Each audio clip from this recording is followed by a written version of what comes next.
everyone. Welcome to another episode of Taking Up Space, a Michelle A. Mayer podcast. Super excited about coming forward, as I always am, y'all. Today is no different. I want to, today we're going to be speaking to a number of different things. Two things in general. The first is, I know many of you have been looking around on social media like I have, and you couldn't help but notice just different things going on. And I don't like to speak to any one thing, that I see on social media in detail. So I'm going to make a broad statement. Just a disclaimer of who I am and what this channel represents and what I represent as a woman of God, okay? I don't ever want anyone to think that I have all the answers. I don't. Please, let me make that abundantly clear to you. I do not have all the answers. I am what you would consider a reporter. I report to you my interpretations of the biblical scriptures by invoking the Spirit of God to lead and direct me in doing so. I also use all of my many travels and experiences that I've had in life by way of God leading me in and out of very extenuous circumstances, leaning nothing on God to direct me and leaning on nothing but the Word of God to light my path.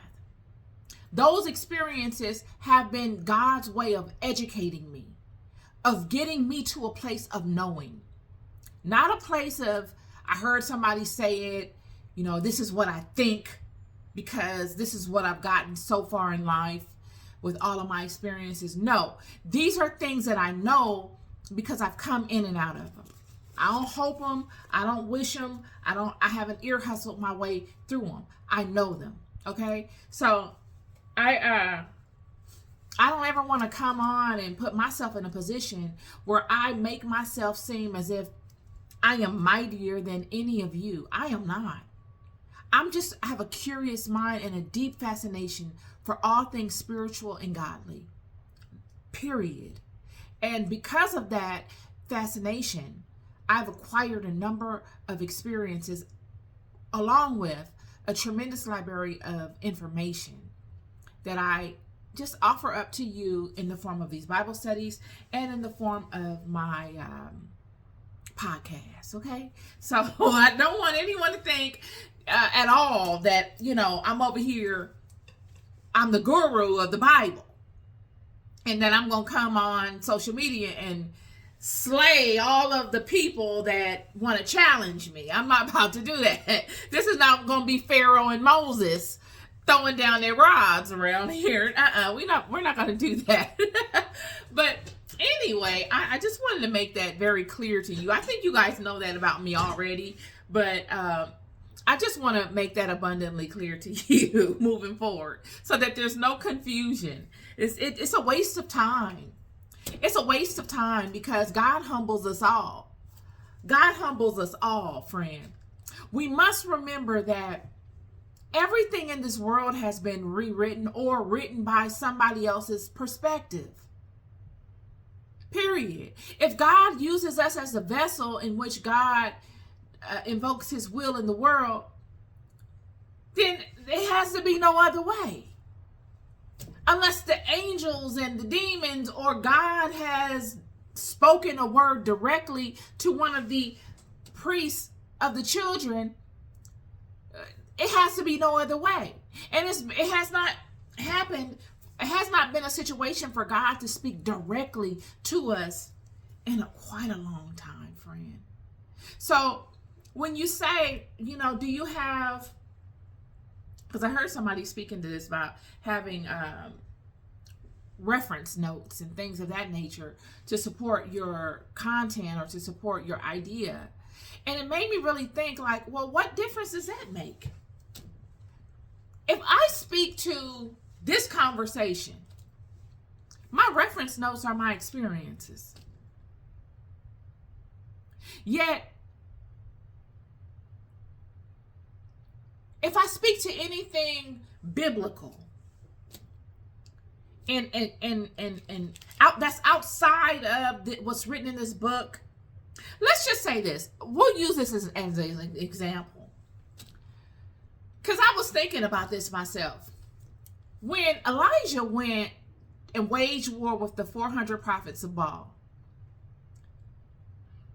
and he said, okay, you conjure the spirit of your God, all 400 of y'all, and then get your God to bring fire down from heaven and devour this offering. And I'm going to conjure the spirit of the God of Israel to do the same thing. Me, one man, against all 400 of you. I'm going to do the same thing. Everything's going to be fair. Actually, I'm going to make it harder for me. I'm going to add water to all my troughs. I'm going to soak my offering with water. You don't have to do this. You just put yours on there, on the altar. I'm going to soak mine in nothing but water, just saturated in water. And we all know that, when fire comes down, it's hard for fire to be lasting when there's a lot of water. There was a tremendous amount of water surrounding Elijah's offering. And all these 400 prophets of Baal were cutting themselves, and they were chanting and dancing and they were doing blood offerings. They were doing everything they could to invoke the god Baal to this place, to make the god Baal bring down fire from heaven. These are all ways that God, through his prophets, were showing the nations the hierarchy of God.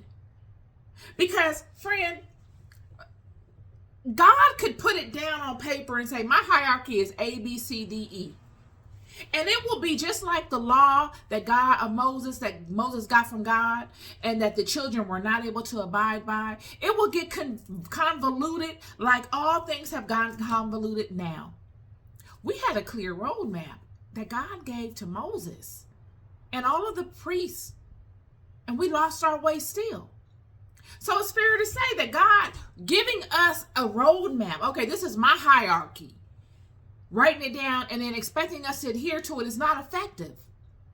What's effective is when you walk it and you learn as you go through pain, through trial and error. That's the only way you learn.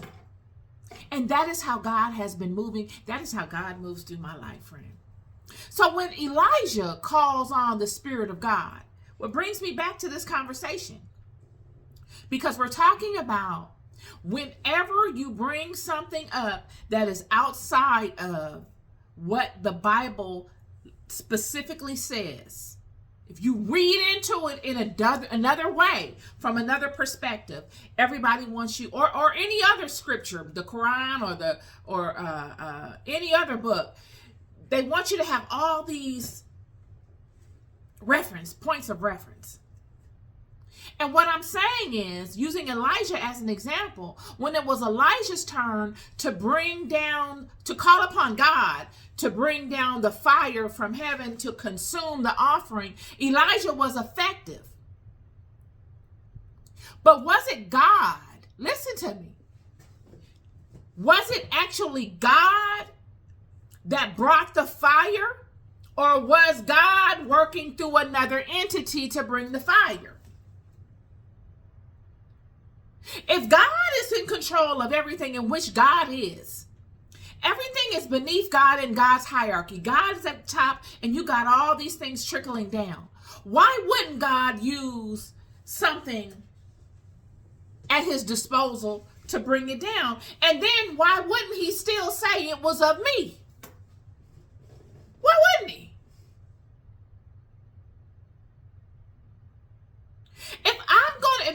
If I tell you I'm going to bring you a cake for Thanksgiving, if you have a get together, I bake the cake. It's my cake. And I send it to you by way of my daughter. Is it my daughter's cake? No, it's my cake. So why wouldn't it be the same way with Elijah calling on God to have fire sent down from heaven to consume the offering, as God said he would do? Yet was it God that sent the fire down? It could have been anything. It could have been, I don't know, a lightning strike, maybe. I mean, that's far-fetched. A dragon? I was watching a movie. What movie was that? Game of Thrones? What's the other ones? Game of Thrones is part of the offshoot of it.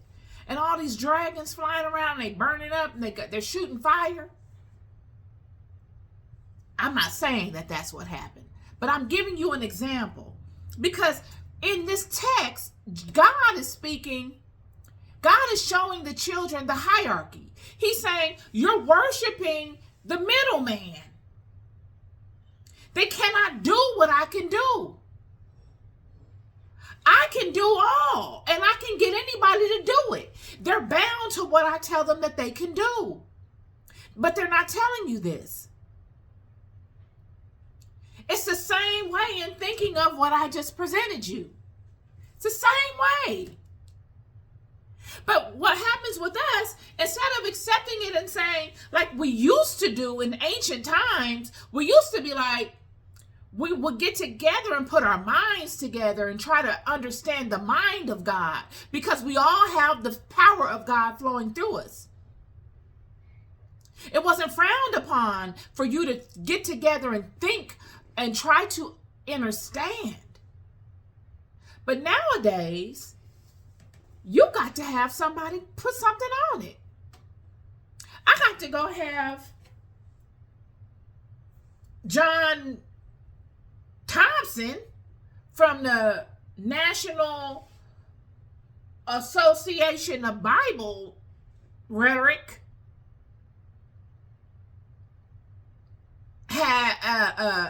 have spoken to this already. And then I got to put his stuff at the bottom of the page to legitimize it. Even though I never met this man, even though I know nothing about his background, what his ideology is, or anything referencing it, I just saw something or maybe read his book and it aligned with my philosophy. And so I'll put that on there. And then I'll go find somebody else that it aligns with their philosophy. And it aligns with my philosophy, and I'll put that there too. Meanwhile, we got a whole ocean of information that has not gone any further than what has been expressed already. Because of this, nothing has been taken an extra mile in any direction because of it. It's either typecast as fantasy, blasphemous, and all this kind of stuff. Just because it does not fit into the way that we have seen things for so long, as if the way we've seen things is it. I'm not trying to say turn the tables over like Jesus did in the temple. I'm not saying that either. But there are things that we should ponder. What's the harm? I mean, look, I understand the thought process of why you shouldn't allow a lot of things into your mind. I am very protective of what I listen to, read, hear, see. I'm very protective as to what I let into my kingdom. So I get it. But some things we must, when learning and looking to align to the truth of God, we must take a step further. And in doing so, we got to keep in alignment with God for God to show us the truths of those things.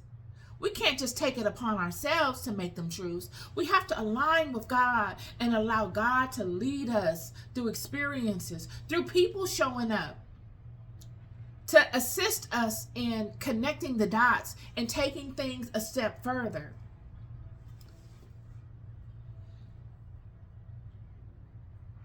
Because everything is not a lie. Everything can't be a lie, friend. Everything can't be blasphemous. Everything can't be a rhetoric. Everything can't be, a fantasy. Even cartoon characters and sci-fi characters are birthed out of some sort of reality. So that's for that. I just wanted to put that out there for you guys. Always looking to be helpful and to offer up another way of looking at something. But I want to speak to something I posted on my social media today. I posted something on my Instagram page having to do with David.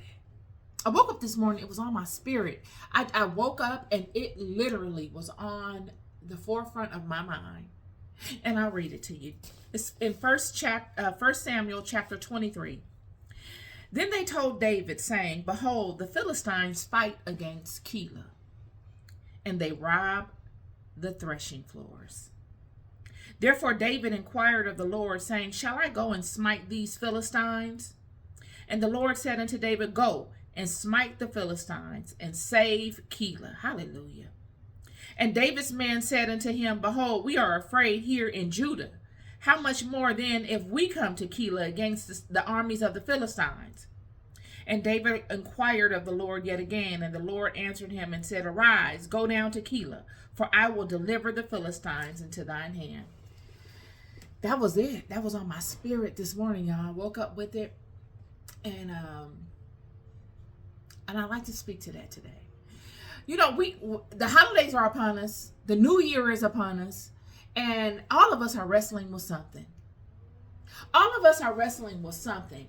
And this scripture speaks to this exact thing. The Philistines are the people that come to rob. They are your enemies, whether open or unknown.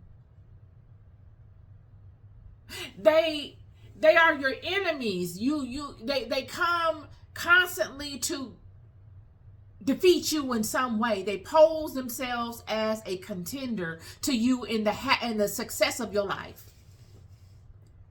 And what's going on in this text is that the Philistines are fighting against Kielah.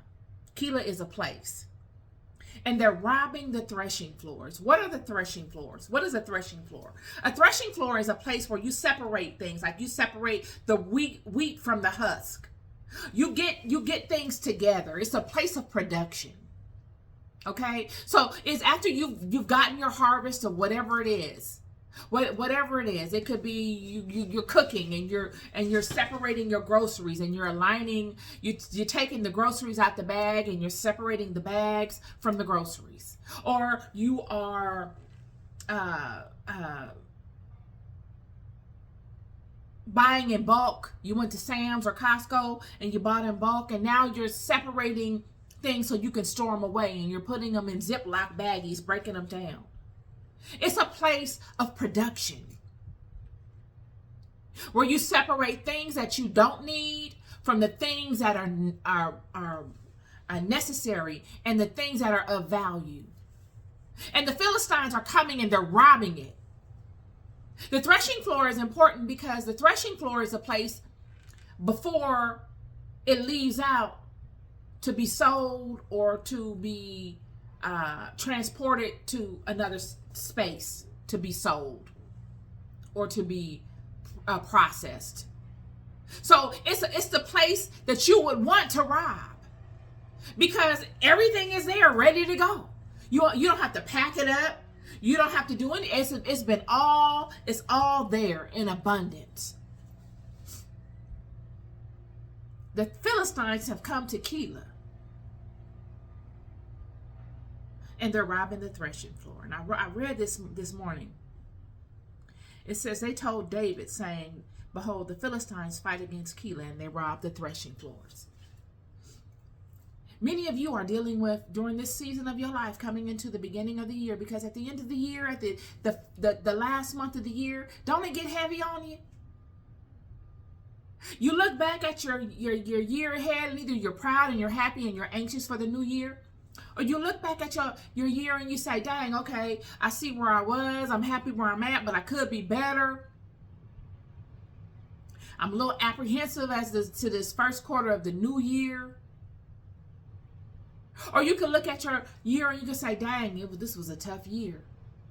I'm not happy with the way it turned out. I'm not happy with where I'm at now. And I'm surely not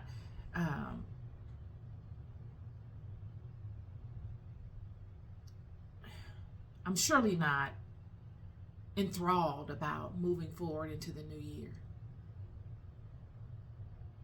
The things that discourage you, the things that make you feel apprehensive, those are the Philistines of your life. The things that discourage you, the things that make you feel apprehensive, the things that keep you up at night. They are the Philistines of your life. And not just the things, but the things that make you feel that way you do about the things. Those are the Philistines of your life, friend. And these things, these fears, whatever that are causing them,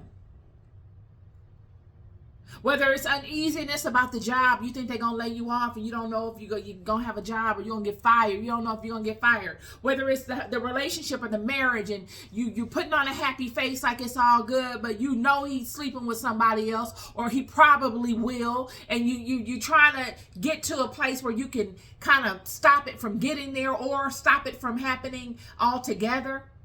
Those fears. The fear of the holiday and your money ain't right and you're trying to hide it and you don't really want nobody to know and it's getting closer and closer to the Christmas holiday and none of your prospects are paying.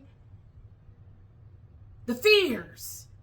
These are the Philistines of your life. And David comes and he says, that his brethren are telling him and they say, behold, the Philistines, the fears, are fighting against Kielah and they rob the threshing floors. The fears are fighting against Kielah. Kielah is the place that houses all of the goods.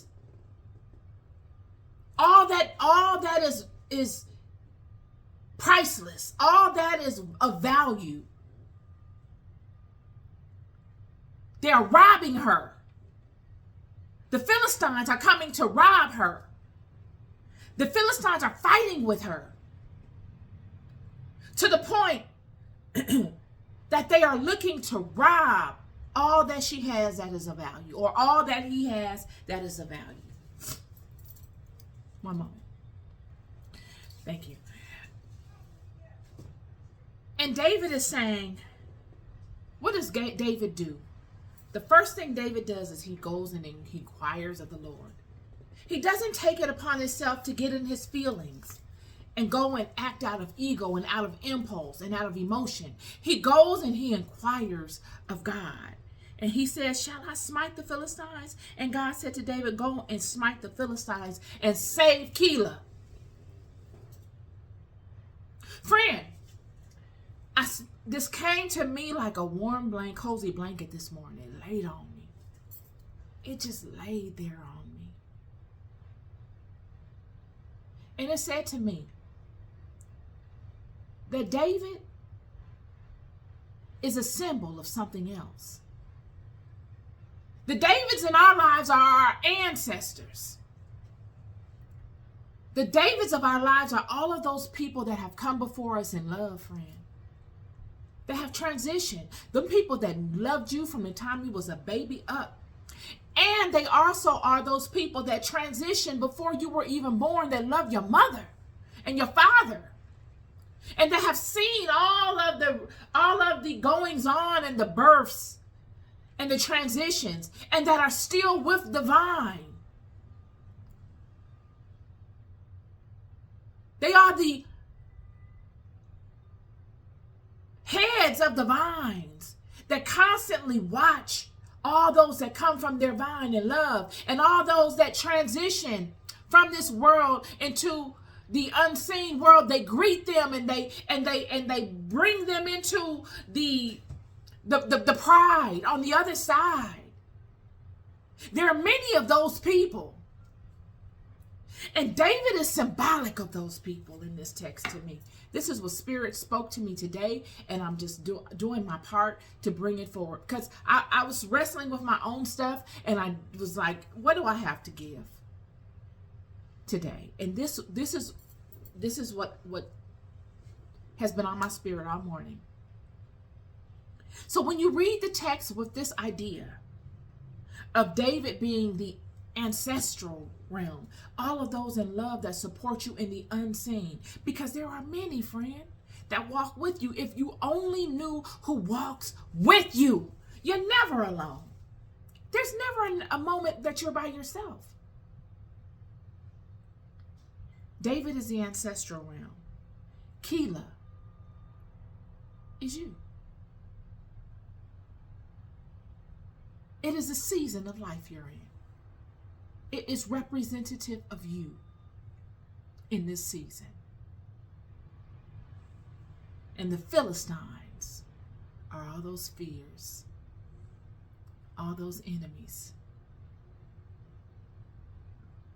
So let's read it again. Then they told the ancestors, saying, behold, the enemies fight against her or him, and they rob the threshing floors. They're robbing all that he or she have. They're sapping up all of the residuals. They want to leave her with nothing. They want to leave him with nothing. They want to leave him feeling as if he has no options. They want to leave her feeling as if she's boxed in. Somebody is ringing the alarm on your behalf, friend. That is what verse 1 is saying. Somebody is ringing the alarm in the spiritual realm and saying, hey, hello, hey. They are robbing. They are looking to wage war against him. They are looking to wage war against her. I need you to pay attention to this. All of y'all that love her or him. And then verse 2 says, therefore, the ancestors inquired of the Lord. They went to the God on your behalf and said, shall I go and smite the Philistines? Shall we go and smite her enemies? Can we? Can we go and wage war against his enemies? And the Lord said unto the ancestors, go and smite their enemies and save him or her. Oh. And the ancestors' men said unto him. Now, when you talk about the ancestors' men, you're talking about relationships on the spiritual side. You got your ancestors and they deep, but your ancestors got people too. Friends that they loved in past lives, friends that they loved on the other side. And they've all locked arms in unison, in love for you.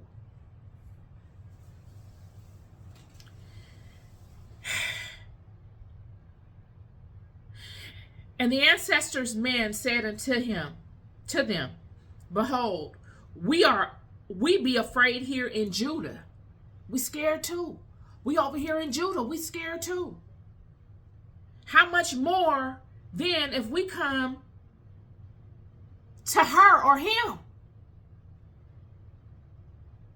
and fight against her fears with her? The ancestors' men are saying, we got loved ones there as well struggling with these same situations. We'll come over there with you and help her or help him to fight against their enemies as well. This is profound, and God knows I'm just a vehicle. This ain't me. God laid this on me this morning, y'all. This is for somebody. Then the ancestors inquired of the Lord yet again.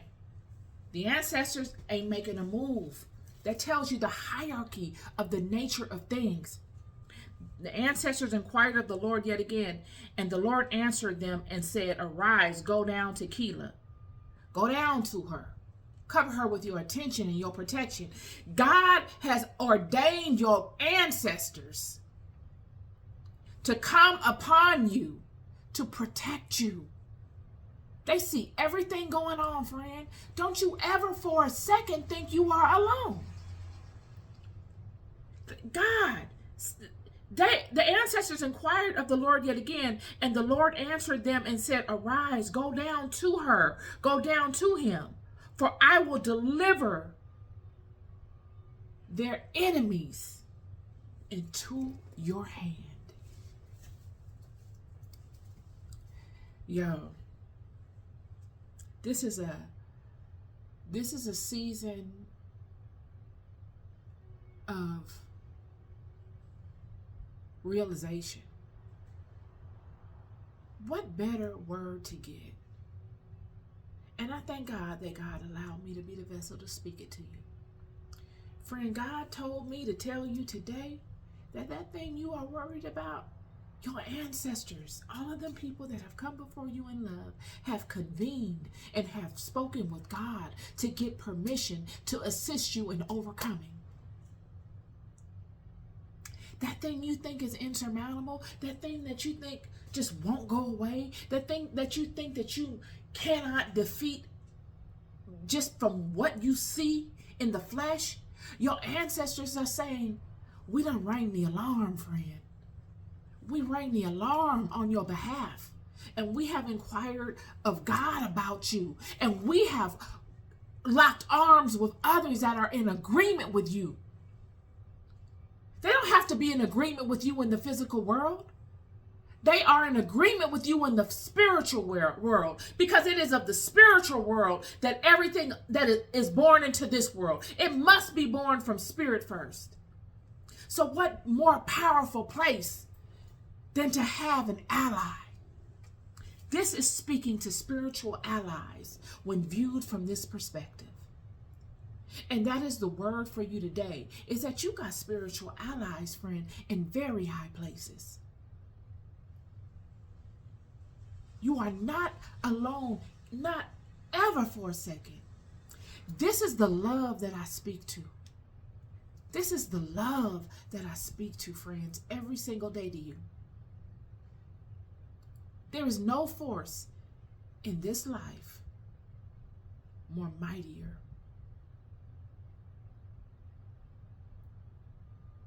more powerful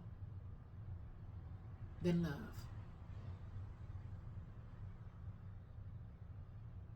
You are loved. God laid this on me this morning so that I could convey it to you. That's just how much you loved. Keep going. Be good to yourselves and be good to each other. Peace and love.